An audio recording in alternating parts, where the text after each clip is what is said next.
Chapter 20 Overnight The land of the Munchkins is full of surprises, as our travelers had already learned, and although Mount Munch was constantly growing larger as they advanced toward it, they knew it was still a long way off, and were not certain by any means that they had escaped all danger or encountered their last adventure. The plain was broad, and as far as the eye could see, there seemed to be a level stretch of country between them and the mountain. But toward evening they came upon a hollow, in which stood a tiny blue Munchkin dwelling, with a garden around it and fields of grain filling in all the rest of the hollow. They did not discover this place until they came close to the edge of it, and they were astonished at the sight that greeted them, because they had imagined that this part of the plain had no inhabitants.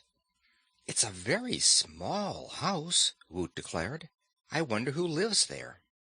"The way to find out is to knock on the door and ask," replied the Tin Woodman. "Perhaps it is the home of Nimmy Amy."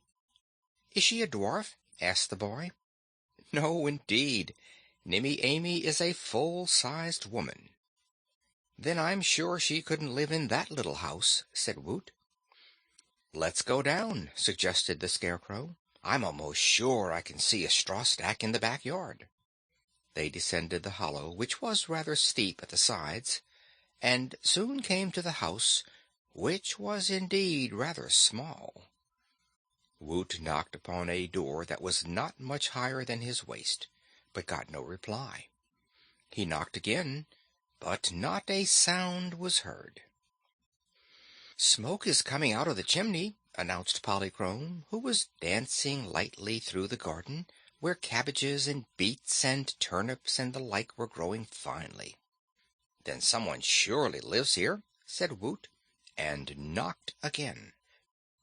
Now a window at the side of the house opened, and a queer head appeared.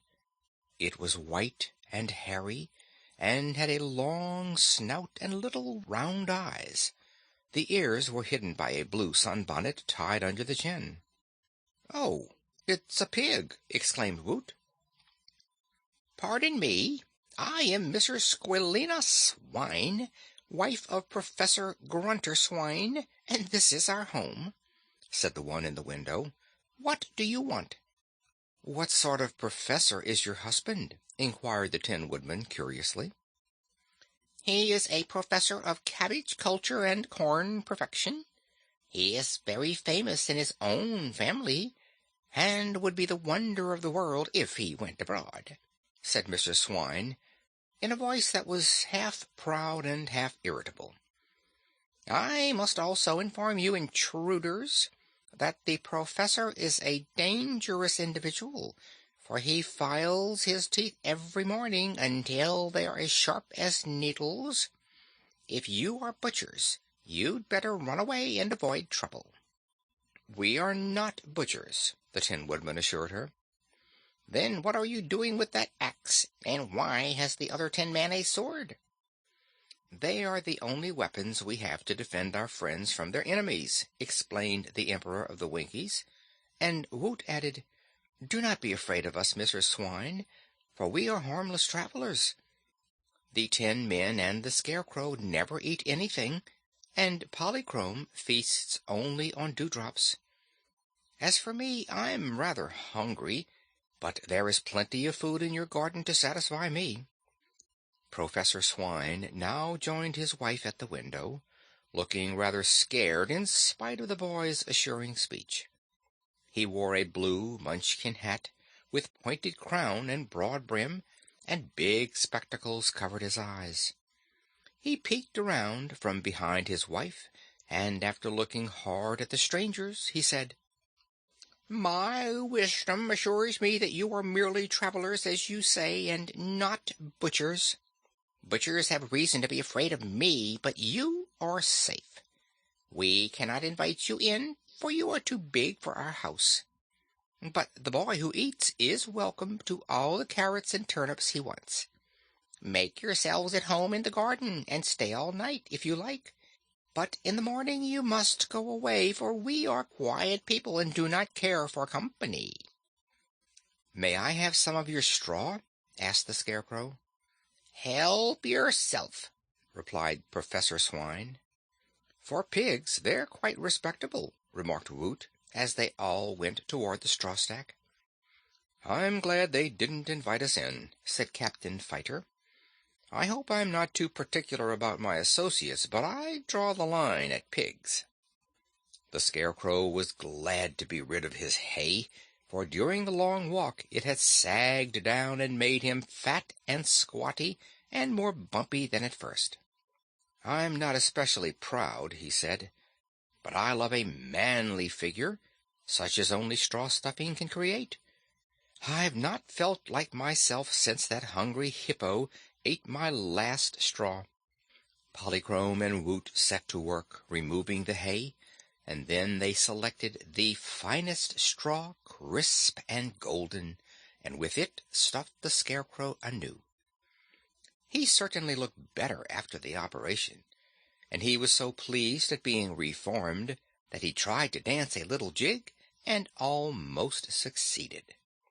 "I shall sleep under the straw stack tonight," Woot decided, after he had eaten some of the vegetables from the garden.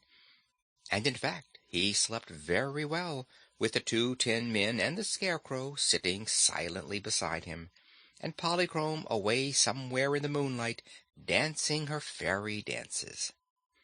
At daybreak the Tin Woodman and the Tin Soldier took occasion to polish their bodies and oil their joints, for both were exceedingly careful of their personal appearance.